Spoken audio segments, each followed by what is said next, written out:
Alright, welcome back. Today we're going to be doing a brake master cylinder replacement and a brake fluid flush on a 2016 Subaru Legacy.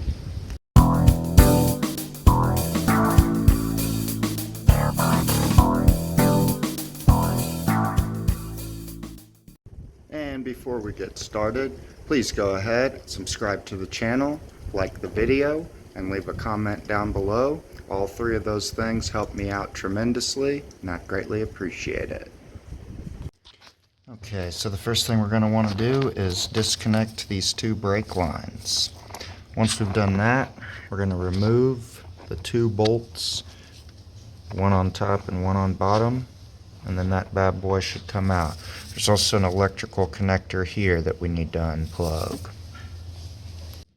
Alright, and once you got those two lines loose and the two nuts removed, the master cylinder should come off. Make sure to put something down there to attempt to catch the brake fluid. And then you can just kind of wiggle these out of there. And go ahead and try to pull it off. Once you can work these lines out, you should be able to fully remove it. My light's kind of in the way. Got this one out. There we go.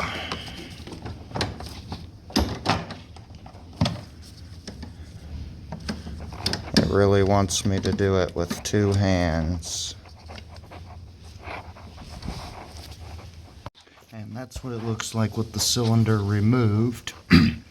And we can definitely tell that it was a bad master cylinder because this is what pushes on the cylinder itself when you push the pedal, and it was stuck in the brake booster just because of vacuum.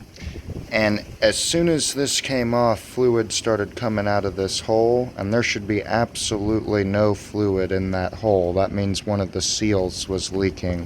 From what I can see, luckily it doesn't look like there's too much fluid in the brake booster, but I'm going to probably recommend one of those moving forward just in case, and notate that on the work order that there was a slight amount of brake fluid in there. But at this time it doesn't have any power brake issues. I just like to notate that kind of stuff moving forward. Like I said, it doesn't look like there's a lot of fluid in there, but I'd rather just, CYA and go ahead and notate that. So now we're going to go ahead and move on to the next step. So now we've got our cylinder installed as far as the mounting nuts go. I went ahead and bench bled it. I'm sorry I couldn't film that. That definitely required two hands to do. Make sure you always bench bleed a master cylinder before you install it. That essentially involves, on this one, putting these white caps in there, tightening them up all the way, and then you want to push in the piston on the back several times, and that essentially pumps the air out of the cylinder. If you do not do that, then you will never be able to get the air out of your system, and your pedal will likely always go straight to the floor, and you'll pretty much have the same symptoms you had with the bad master cylinder. So definitely do not forget bench bleeding. Also went ahead and removed our paper towels and cleaned up any mess that we made down there.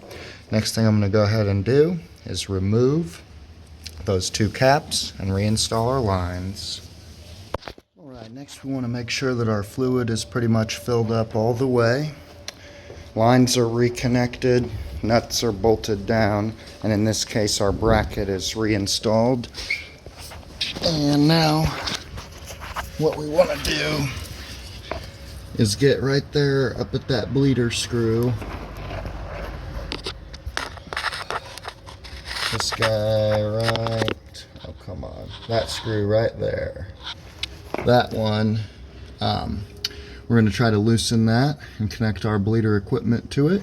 We're going to try to do that without taking the wheel off to save some time, but it is indeed easier if you remove the wheel. So we're going to go ahead and bleed the brakes now. Alright, so I was able to get that loosened and hooked up my bleeder kit. And now you can either connect the vacuum pump to the other side and begin to vacuum the fluid out, or you can do what I'm going to do. Because there's a check valve inside of this lid, I'm just going to go ahead and pump the brakes until this gets full.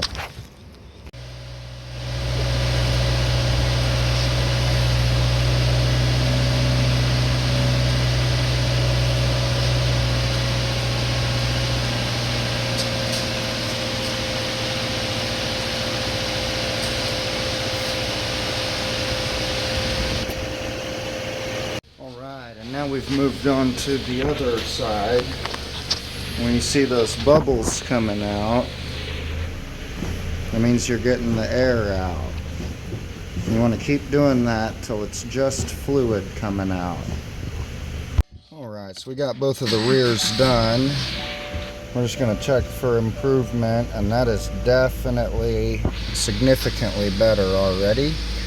So we're going to go ahead and move on to the fronts, and everything should be good to go. I just like to do this to confirm that we're on the right track and everything's good to go with that.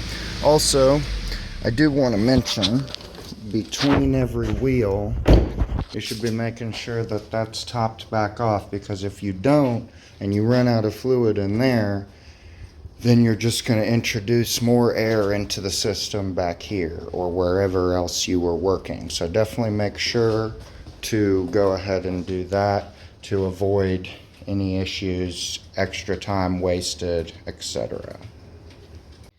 Alright, and then bleeding the front brakes is pretty much the same as the rear. You're going to find the bleeder screw, which you can just barely see it there, sticking up. It's that, there we go, it focused. You want to find that on both calipers on the front. And do the same thing you did on the rear. You want to hit all four corners. Once you're done with that, you can come inside.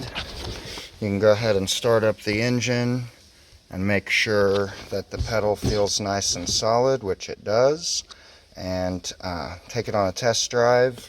Once you've done that, everything should be good to go. You should be all finished up.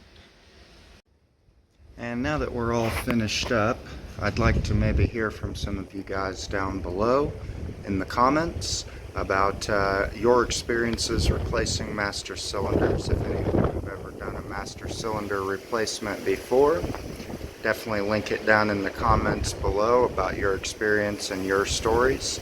I'd love to read those. That's going to be the end of our brake master cylinder replacement on this 2016 Subaru Legacy. Stay tuned for many more videos to come. And if you haven't already, I'd really appreciate it if you'd go ahead and subscribe to the channel. It helps me out a lot. We'll see you next time.